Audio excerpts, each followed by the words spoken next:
G-O-O-D-M-O-R-N-I-N-G. Good morning. Good morning. How y'all doing? All right. So today I want to show you how to use flashcards. I have multiplication ones today, but I want to show you how to use flashcards to work in a number parking lot. Okay. So my flashcards, I might just hang a few of them up here, but I don't know if you could see them that well, actually see the numbers on them. So I'm going to read the numbers out to you, but this is the way that the math parking lot works. Now this can work with any operation. So you can do this with multiplication, division, subtraction, addition. It's not about the answer, but it's about the type of problem that you're looking at. So you don't put your cards in the boxes based on the answer. Like you wouldn't put 1 plus 1 in this box. That's not what this box is for. This box is for those equations that actually have the number 2 in them. So you're not really focused on the answer at that time. This is more so of a sorting chart so that you can actually see where your problems go and you can start to think about the type of problem, okay? That's what I want you to start thinking about. Is this a doubles problem? Is this a times 8 problem? Is this a times 3 problem? Is it a times 6 problem? What type of problem or equation am I looking at, okay? So I have 2 times 7. Where would that go? That would go here, right? I have 2 times 6. Now you can decide whether that will go in the 2 or the 6 parking spot, but I'm going to put it in the 6 parking spot. Okay? I have 9 times 3. That will go in the 3 parking spot. I have 9 times 6. Okay? Where would that go? Would that go in the 2 parking spot, the 8 parking spot, the 3 parking spot, or the 6 parking spot? 9 times 6. Where would it go? 6. If you said 6, you are correct. Pat yourself on the back. Give yourself a high five. Right? Okay. 3 times 9. Where would that go? 2, 8, 3, or 6. If you said 3, give yourself a high five and a pat on the back. Right? So you kind of get what's happening. 8 times 12. You should be able to see by now. Even if you can't see my cards, if you hear the type of problem that I'm saying, you'll see where that card goes. 11 times 6. This is a times 6 problem. So what's going in my 6 parking lot? Am I giving you any answers right now? No, because it's not about the answers. It's about you thinking about the type of problem that it is. And so many times we get caught up on what the answer is going to be that we don't think about the situation, that we don't think about the type of problem. Because if I know that this is a doubles problem, then my brain will automatically start doubling that number instead of me trying to figure out the answer, right? So it's about the type. It's about the type. 8 times 5. What type of problem is that? That's a times 8. That's going to go in my 8 parking spot, okay?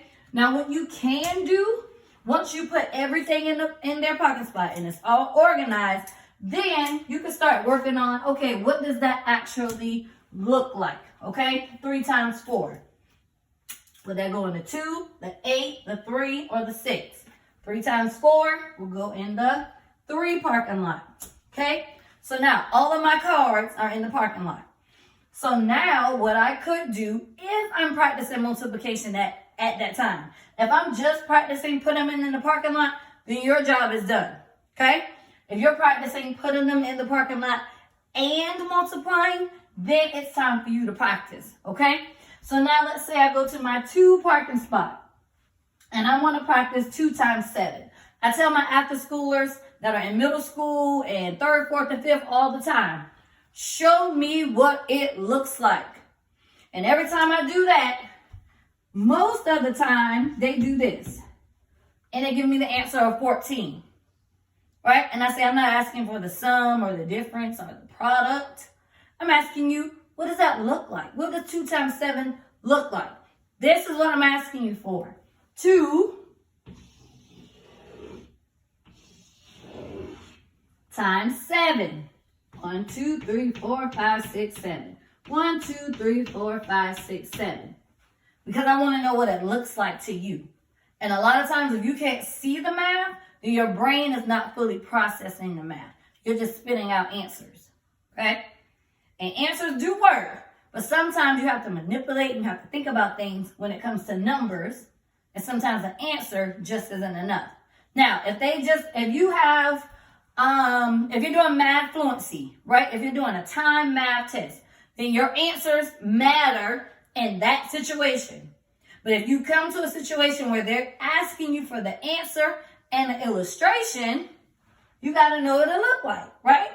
So we have to be situational sometimes. I know that might be a big word, but it depends on the situation where you will have to show an illustration, okay? It depends on what you're being asked for. So I want you to be ready, okay? I want you to be ready. If they were to ever ask you for an illustration, you would be ready, right? Okay, so this is our math parking lot. You can use this with your flashcards. You don't just have to sit there and answer the flashcards. This is a way that you can practice putting them into groups and then answering, or just practice putting them into groups, whatever you're working on that day. All right? So remember, this is our math morning, but you can practice this in the morning, the afternoon, or at night. I'm just giving you the information first thing in the morning, just in case you're watching me, just in case you're listening. And you know what? You can even tell your teacher that she can turn something like this on for your morning work if you do morning work in school. All right? So this is our math parking lot. We practice it today with multiplication, but remember you can practice this with any math operation and your flashcards. All right? So if you comment on this video and you show me that you are using a math parking lot, I will send you some customized math flashcards, okay, with your picture on it. So all you have to do is comment and let me know, and I'll send you some flashcards. All right? So have an awesome day in school. Practice this strategy. Comment and let me know that you practice it, and I'll send you some customized math flashcards. All right?